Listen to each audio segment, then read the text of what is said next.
আমরা যদি এই পার্টে আসি মানে একটা টানেলের ভেতর দিয়ে যেতে হবে, যেটা আমি তোমাদেরকে প্রস্তুতির সময় এসে দেখিয়েছিলাম।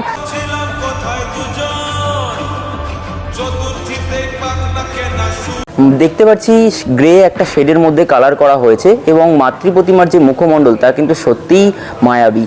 তো হ্যালো বন্ধুরা, কেমন আছো তোমরা সবাই? আশা করছি তোমরা সকলেই খুবই ভালো আছো, সুস্থ আছো।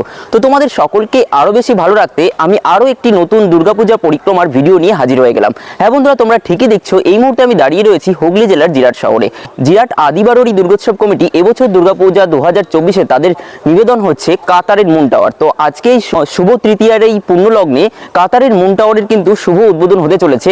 তো সেই উদ্বোধনী অনুষ্ঠানে আমি সাক্ষী থেকে সমস্ত দৃশ্য কিন্তু তোমাদের সামনে আজকের এই ভিডিওর মাধ্যমে তুলে ধরবো। এবং এখানে কিন্তু অসাধারণ আলোকসজ্জায় সজ্জিত হয়েছে কাতারের মুন টাওয়ার প্যান্ডেলটি, সেই দৃশ্য তোমাদের সামনে তুলে ধরবো। এবং মণ্ডপের ভেতরের সজ্জা কেমন হলো এবং মাতৃ প্রতিমা কেমন হলো সবটাই দেখাবো। এবং এই স্থানে তোমরা কিভাবে আসবে, মোট কথা এই পূজা মণ্ডপের খুঁটিনাটি দৃশ্য কিন্তু তোমরা জানতে পারবে। তোমরা প্রথম থেকে শেষ অবধি আজকের ভিডিওটা ধৈর্য ধরে দেখতে থাকো, আশা করছি তোমাদের ভালো লাগবে। তো বন্ধুরা, এই হচ্ছে জিরাট স্টেশনের 1 নম্বর প্ল্যাটফর্ম এবং তার ঠিক পাশেই রয়েছে টিকিট ঘর। এবং এইখান থেকে যদি আমাদের আদি বারোয়ারি দুর্গোৎসব কমিটিতে যেতে হয় তাহলে এখানে দেখতে পাচ্ছি টোটো দাঁড়িয়ে রয়েছে। এখান থেকে টোটো করে ওই 5-6 মিনিট টাইম লাগবে। চলো যাওয়া যাক। তো বন্ধুরা, তোমাদেরকে আমি দেখাতে পারছি যে এই স্থানে এসে আমাকে টোটোটা নামালো, ওই 10 টাকা ভাড়া পড়লো। ওনারা বলছিল পুজোর জন্য 15 টাকা হয়েছে, 5 টাকা বেড়েছে। তো এই স্থানে নামার পর আমরা যদি এইদিকে ঘুরে যাই তাহলে কিন্তু দেখতে পারবো জিরাট আদি বারোয়ারির এবছরের যে পূজা প্রাঙ্গণ, সেই পূজা প্রাঙ্গণে কিন্তু এবছরের যে নিবেদন কাতারের মুন টাওয়ার তা কিন্তু এই মুহূর্তে সুসজ্জিতভাবে সেজে উঠেছে। একটু বাদেই উদ্বোধন হবে, লেজার লাইটিং শোটা চলবে, সেই দৃশ্য তোমাদের সামনে তুলে ধরবো। কিন্তু তার আগে এই মুহূর্তে মাঠের পরিস্থিতি কিন্তু লাইট জ্বলার আগেই কিন্তু অভূতপূর্ব লাগছে। এরকম কিছু টুনি বাল্ব জ্বালিয়ে দেওয়া হয়েছে।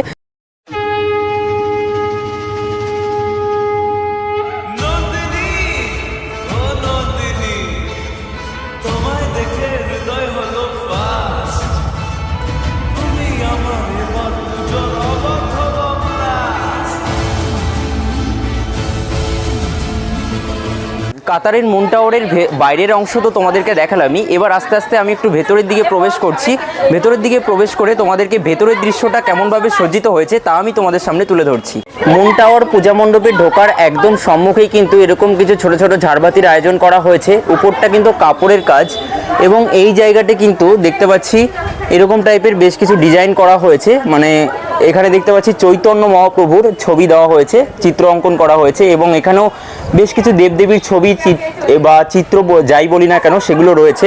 এবং ঢোকার সম্মুখেই কিন্তু এই জায়গাটা কিন্তু অভূতপূর্ব করে সাজানো হয়েছে। এবং আমরা যদি এই পার্টটা ক্রস করে এখান দিয়ে সিঁড়ি দিয়ে নেমে আমরা যদি এই পার্টে আসি মানে একটা টানেলের ভেতর দিয়ে যেতে হবে, যেটা আমি তোমাদেরকে প্রস্তুতির সময় এসে দেখিয়েছিলাম। এই টানেলের মধ্যেও কিন্তু বাইরে যেরকম এরকম বেশ কিছু চিত্র অঙ্কন করা হয়েছে, ঠিক সেরকম কিন্তু এরকম বেশ কিছু হাতের কাজের চিত্র অঙ্কন করা রয়েছে। এবং উপরের অংশটা কিন্তু জাস্ট গ্র্যান্ড হয়েছে, গ্র্যান্ড।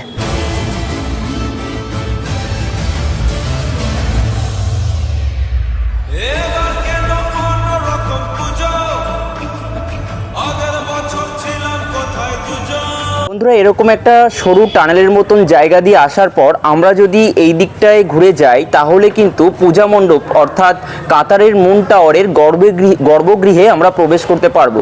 প্রতি বছর কিন্তু এখানে একটা বেদি থাকে, সেই বেদির উপরেই কিন্তু মাতৃ প্রতিমাকে স্থাপন করা হয়। এবং ভেতরের অংশটা তোমাদেরকে আমি দেখাতে পারছি, জাস্ট অভূতপূর্ব গ্র্যান্ড লেভেলের হয়েছে। কলকাতার যে সমস্ত পূজা মণ্ডপগুলি হয়ে থাকে সেই সমস্ত পূজা মণ্ডপকে শুধুমাত্র টেক্কা দেবে এমনটা কিন্তু নয়, টেক্কা দিয়ে হার মানিয়ে দেওয়ার মতন কিন্তু পূজা মণ্ডপটা হয়েছে।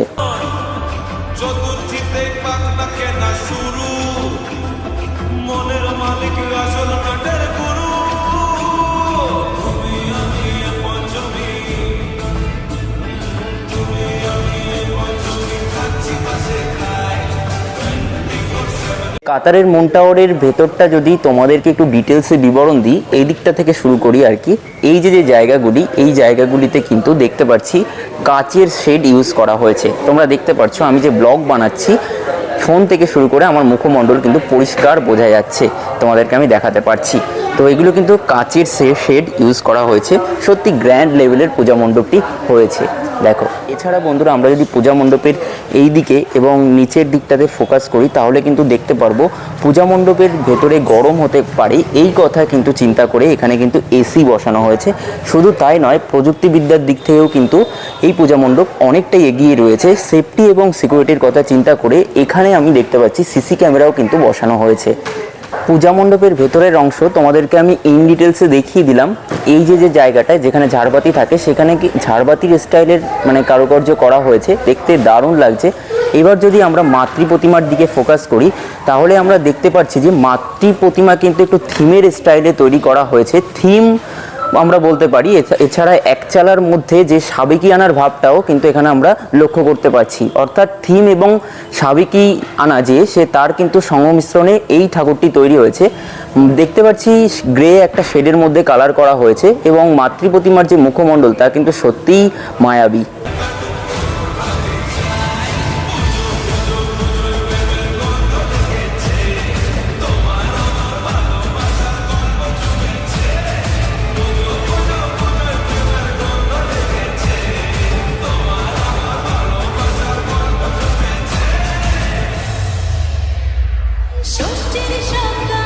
আমার তো পূজা মণ্ডপটি দুর্ধর্ষ লেগেছে, তোমাদের কেমনটা লাগলো তা কিন্তু অবশ্যই কমেন্ট বক্সে কমেন্ট করে জানাও। আর এই পূজা মণ্ডপটা দেখা কিন্তু মিস করো না, তাহলে কিন্তু এবছর দুর্গাপুজোয় তোমরা অনেকটাই আফসোস করবে। এবছর দুর্গাপুজোয় এখানে আসার জন্য হাওড়া থেকে যে কোনো একটি কাটোয়াগামী ট্রেন ধরে তোমাদেরকে নেমে পড়তে হবে জিরাট স্টেশন। তারপর জিরাট স্টেশন থেকে কীভাবে আসতে হবে তা তো তোমাদেরকে বলে দিলামই। এছাড়া তোমরা দমদম থেকেও আসতে পারো। দমদম থেকে সকালের দিকে দুখানা ডিরেক্ট ট্রেন রয়েছে, তো সেই ট্রেনে নেমে কিন্তু তোমরা এই জিরাট স্টেশনে চলে আসতে পারো। তারপর কিন্তু এই পূজা মণ্ডপটা দেখে নিতে পারবে। আর হ্যাঁ, বলে রাখি আজকের ভিডিওটা এতটুকুই। ভালো লাগলে লাইক কমেন্ট শেয়ার করো। আর এরকম ধরনের ভিডিও আমাদের চ্যানেলে আরও দেখার জন্য আমাদের চ্যানেলটিকে সাবস্ক্রাইব করে নোটিফিকেশন বেল বাটনটি অবশ্যই অল করে রাখো। তো চলো ফিরছি খুব তাড়াতাড়ি আরও একটা দুর্দান্ত ব্লগের সাথে। ততক্ষণ তোমরা ভালো থেকো, সুস্থ থেকো। তো চলো টাটা, বাই বাই।